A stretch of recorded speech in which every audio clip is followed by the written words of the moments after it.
ए जी रुक जाई ना, मत जाई बाहर। अरे घरे रहला से काम चली हो ना, बाहर मत जाई, घर ही रह के कोनो काम करी आ घर चलाई। हमरा के ज्यादा पैसा ना चाहिए।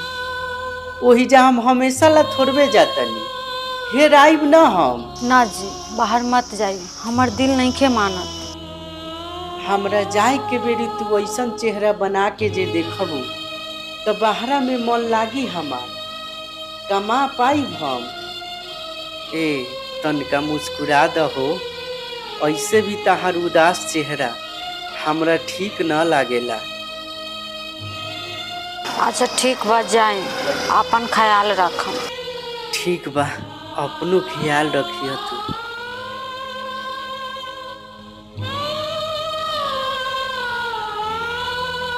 ए जी, परदेश जाके परदेसी ना हो जाए, हुआ जाके हमरा के ना भूला जाए।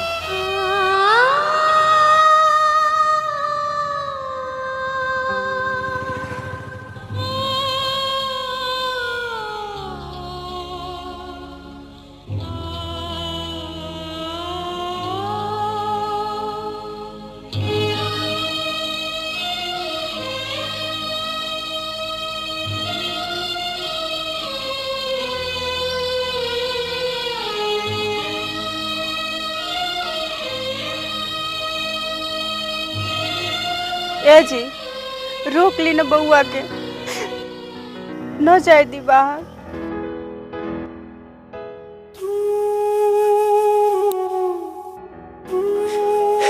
तू संभालो अपने आप के,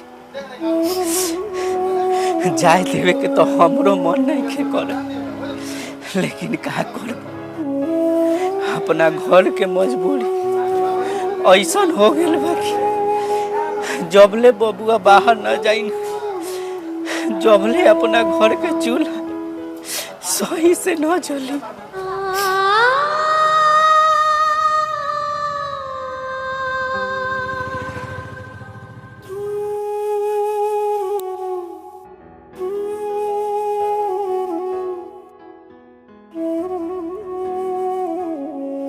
ए माई,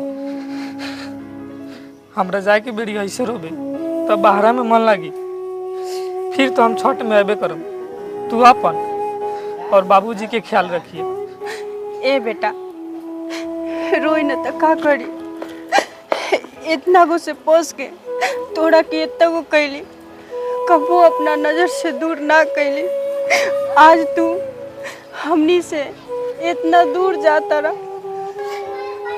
अरे तू चिंता मत कर, बउआ अपन अकेले थोड़वे जाता, बउआ के साथे गांव के औरी लइका सब जाता, कोनो दिक्कत ना हो, ठीक से रही होता। ए जी कैसे चिंता न करी, बेटा बा हमर। ओ अभिषेक भैया चला ना जल्दी, बहुते लेट हो गेल। रख ले बेटा, रास्ता में खइहा। आ सुना, जुग जमाना बहुते खराब चलता बेटा, ट्रेन में कुछो खाए ला केहू दी तो मत खइहा। ठीक है माई, ठीक से रही और बाबूजी के ख्याल रखिए।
चलो हो ट्रेन के टाइमो हो गए हुई। ओ भैया परदेश में कैसे मन लग जाला अपन गांव छोड़ के। जब घर के याद आवेला तो अपन आंसू छुपाइला। रे पगला हमनी लड़का है रे, अपना ही घर चला कभी अपना घर से दूर तो कभी अपन गांव से दूर तो कभी अपन देश छोड़ के कमाए जाइला।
अरे बाप रे बाप, कितना बड़का बड़का घर है।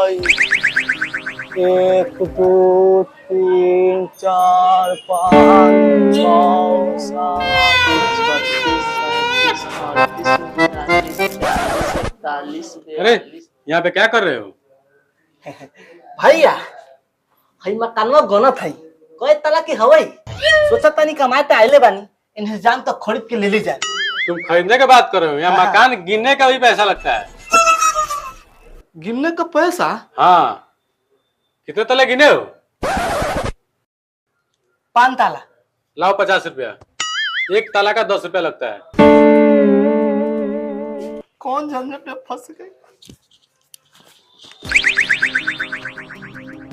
बाप रे साला इहो 50 रुपया लेके हम तोरा खरीद तरी हो नहीं, तू कथी खरीद तरेंगे? आहो तोरा के छिलटू से आदमी लाल कपड़ा वाला कथी कहले हुआ रे? भैया हो एना तो मकानो गिने का पैसा लगई था, लेकिन तू चिंता मत कर, हम साले के चुतिया बना दिल बाड़ी। किलोनी 50 ताला, बोतनी 5 ताला, 50 रुपया में काम निपटा दिल बाड़ी। चलो चलो चलो देख रे साला, तू ओकरा के चुतिया ना बना ले, ऊ तोरा के चुतिया बना के चल गेल हुआ। एकर बात केनो दिए न त हमरा से पूछ के दिए, ठीक हो? चल ठीक है।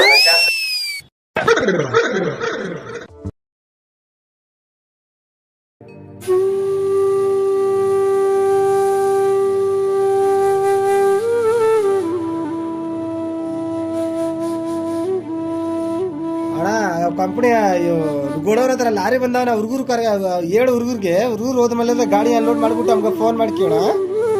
मालिक आप बोले थे ना लड़का लाने के लिए, गांव से लड़का लोग को लेकर आए। काम कर लेगा ना साहब? जी मालिक, सब कोई काम कर लेगा। ठीक है, जाकर सबका काम समझा दो। जी ठीक है। ಸರಿ ಯಾವಾಗ ಬರ್ತವ ಲಾರಿ?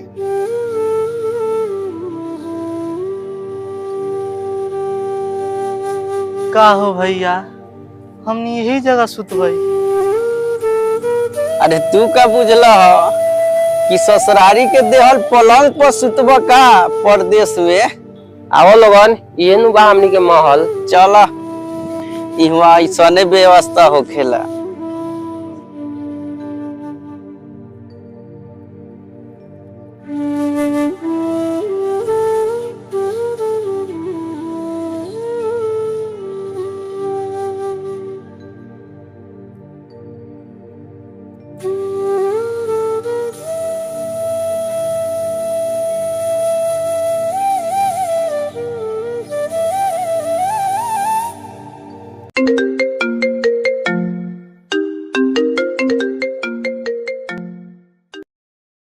हेलो का जी, बाहरा जाके हमरा के साफे भुला गेल बानी तो इको हमर याद नहीं आवत। अरे ना हो करे जा, तू भूले वाला चीज हो कि तहरा के हम भूल जाए। अरे तनका काम में बिजी रहनी ह, यही चलते फोनवा न कर पैनी ह।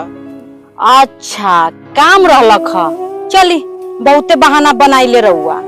कह न कैसन बारू?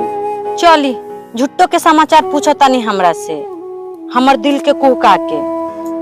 अरे तू बहुत जल्दी खिसिया जालू हो, तहरा चेहरा पर गुस्सा न निमन लागेला। अच्छा वो सब छोड़ी, पहले ई बताई के रहुआ कब आए? अरे 1 महीना आयला न भेला, तू कहता रुआवेला। ये बतिया बाबूजी सुनी हन त का कहियन? शाम के करम। अच्छा ठीक बा, शाम में कॉल करम, भुलाएम ना। काहे भुला जाएम हो, शाम के जरूर फोन करम हम। ठीक बा।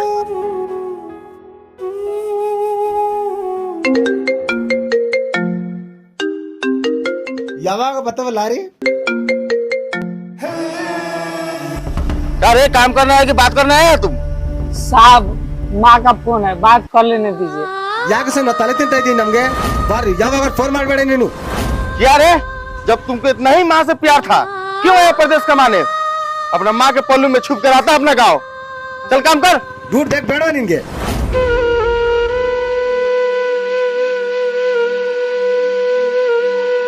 ए जी देखी ना बउआ फोन नहीं उठावत, हमर मन आज बड़ा घबराता। अरे तू बड़ा जल्दी घबरा जालू हो। अरे अपना तबीयत पर तू ध्यान दो, बउआ काम में बाझल हो, यही चलते फोनवा तहार नइखे उठावत। एक बेर औरी ट्राई कर।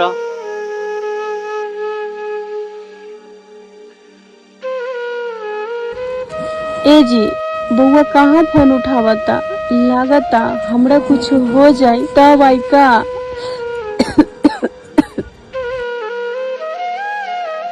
ए भैया एक बोली हमरा साफे ठीक नहीं खे लागत।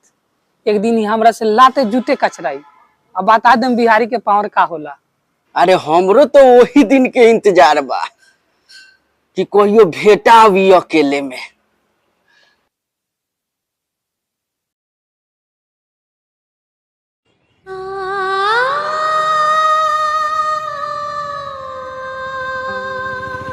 हे माई रे, जब तू घरे खाना बनावत रहनी तो हम नखरा करत रहनी, निमन खाना नहीं थे। आज यहाँ बहारा में जरा रोटी खा के ड्यूटी करे जाते नहीं। आज तोरा बात के याद आवत रे माई।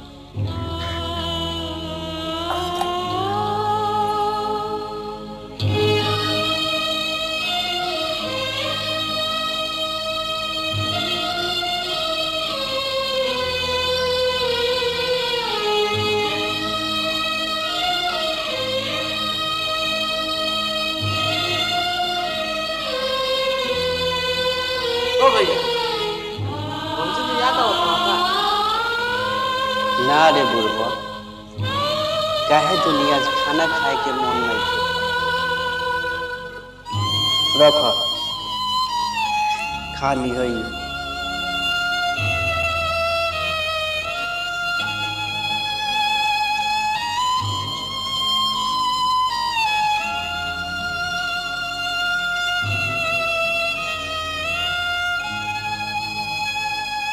ಹೇಳಂಗೆ ಕೆಲಸ ಮಾಡ್ಬೇಕಂದ್ರೆ ಕೆಲಸ ಮಾಡೋ, ಇಲ್ಲಾಂದ್ರೆ ಹೋಗ್ತಾ ಇರ್ಬೇಕು ನೀನು, ಇಲ್ಲಿ ಆಟ ಆಡಿಸ್ಬೇಡ ನೀನು, ಸರಿನಾ? ಸರಿ.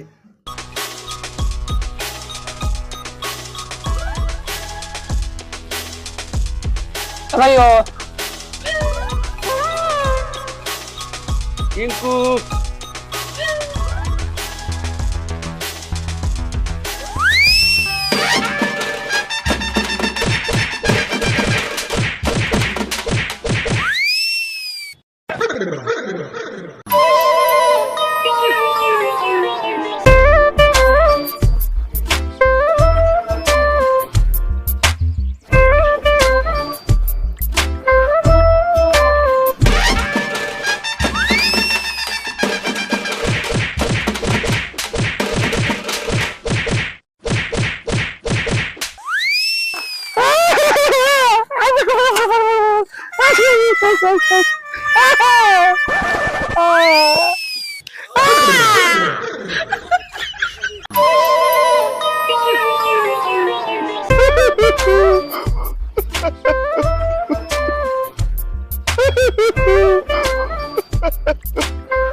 अली दवा टाइम टाइम से खियावत रह। देखिए आगे भगवान की मर्जी, जन जरूरी पड़ी तो हमरा के फोन करके बुला ले हम।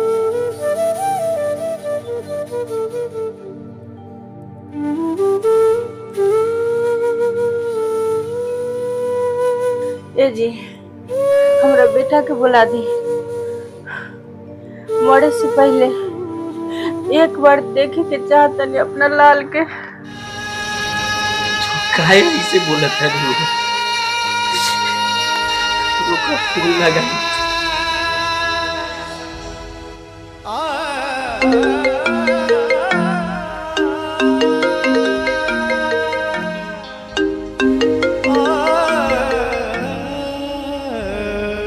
हे बेटा तू जल्दी घरे चलाओ, तार माई के बहुत तबीयत खराब बा।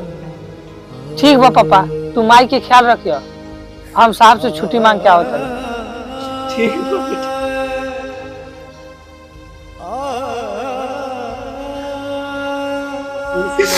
तू चिंता मत कर, अपन बेटा अब आ जाई घर। ए जी तनका पानी ले आई, प्यास लगल हमारे जोर से। रुक जा, ले आओ।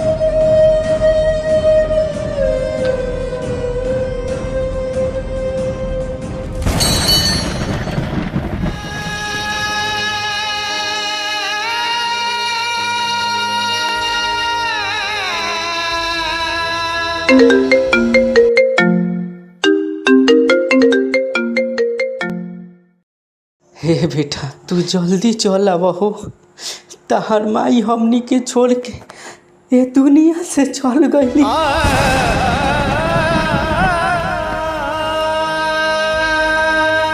अभिषेक भाई का भइलो? अभिषेक भाई का भइलो? हमारे माई मर गई।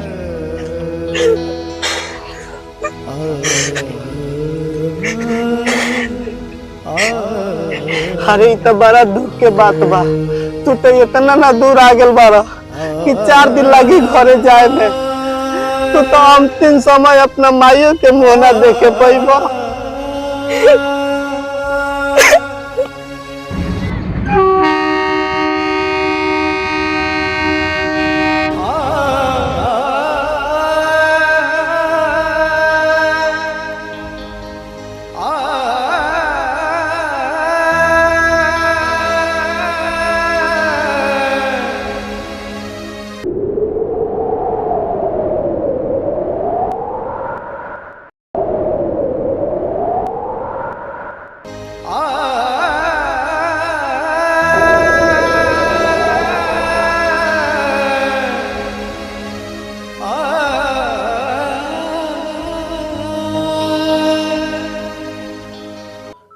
तू तो आवे में बड़ी लेट कर देला भाई, तो अंतिम समय भी देखना पड़ेला अपना माई। तहार माई भेजा बाड़ी।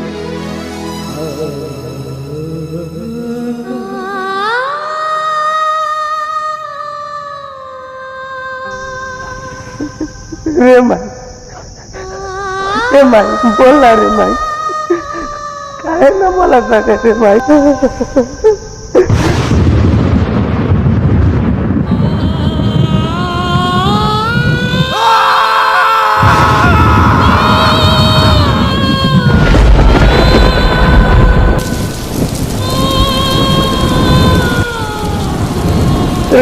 हम तो ऐसा ना भागा बेटा, अंतिम समय में तो हम मुँह ना देख पाएंगे।